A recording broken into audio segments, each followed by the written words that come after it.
Have you ever wondered what it's like to take a lap around here in a race car? Well, I had a chance to do it in that car with John Edwards, the TUDOR United Sports Car Championship Series BMW that's in the points lead right now. It's got 440 or so horsepower, but I'll tell you, it feels a lot faster when you're taking the track in anger. And that is coming up next on the Fast Lane Car.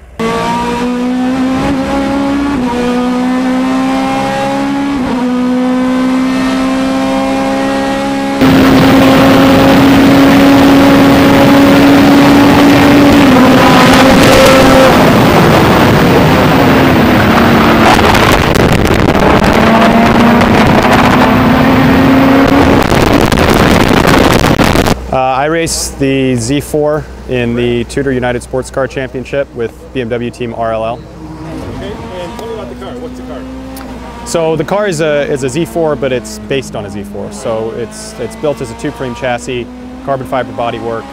It's all built in Munich, and so half of our team of engineers comes from Munich for every race. The cars are built there and then shipped overseas to the team Rahal, which is based in Columbus, Ohio. You know, there's a group of Americans and a group of Germans that come together to run this program. So it's factory assisted, you know, but the team is based in America. I'm used to wearing earplugs.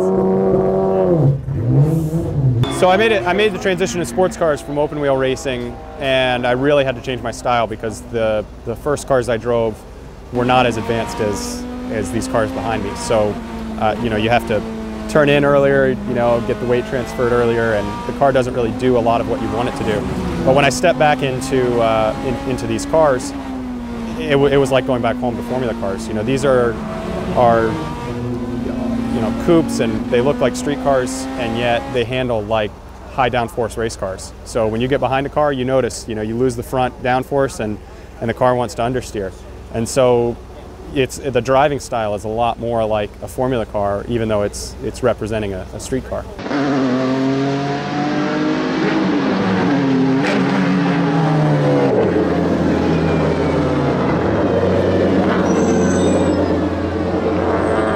Yeah, well, Road America is a place with a lot of history, so it's always cool to come here and race. But the track itself, even without any of the history, is really a cool balance of slow speed, you know, long straightaways into high heavy brake zones, slow speed corners, and you know, and then mixed with the long carousel, the really fast kink, and that kink is an iconic corner in motorsport. It's one of the fastest corners, you know, in the world. So you take it flat out? We can barely take it flat out. You know, it's not something you're going to do in a passenger ride, certainly, and it's not something you're going to do every lap of the race. Flat out? You mean, well, I felt like you were flat out. I don't. Yeah. Well. No, we weren't.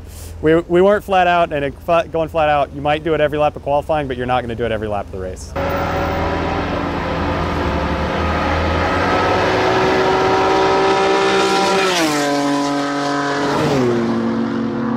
There's a lot of big crashes that happen in the kink. Some of the biggest hits, if you see a crash in the kink, it's usually a long line of debris leading to where the car ultimately ends up. Because when you're cornering at, you know, 130, 140 miles an hour and it goes wrong, it takes a long time for that momentum to slow down, and especially if the car starts flipping and going in the air, it doesn't slow down. But that's exactly why we don't go flat out with passenger rides. You know, we're pretty close to that car-to-car stuff. Yeah, so Bill and I, for the passenger rides, we thought at first we were going by ourselves and not really, you know, getting a sense of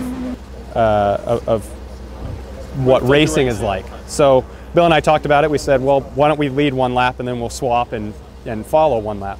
And I think it gives passengers a really cool idea of what racing is like, because although we're below the limit when it comes to racing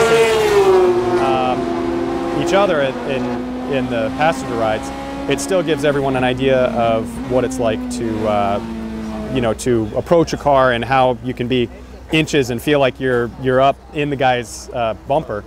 And you have to be that close to be able to be ready and make a pass.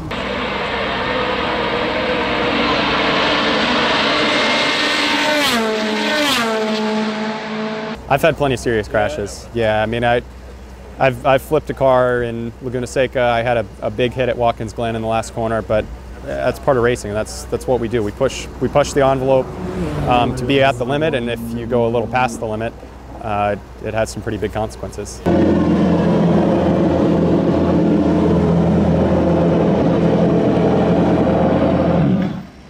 You're always trying to save the car. So I actually heard a joke about rally drivers are saving the car even longer than we try to save the car. Yeah. And I heard a joke that the guy says, you know, I was sliding on the gravel and then I dropped a tire and hit a ditch, flipped into a tree and barrel rolled down a hill, and then I lost control.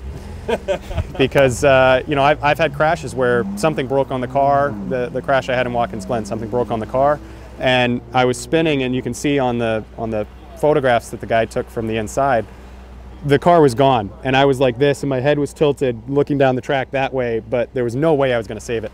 But your natural instinct is always to save it.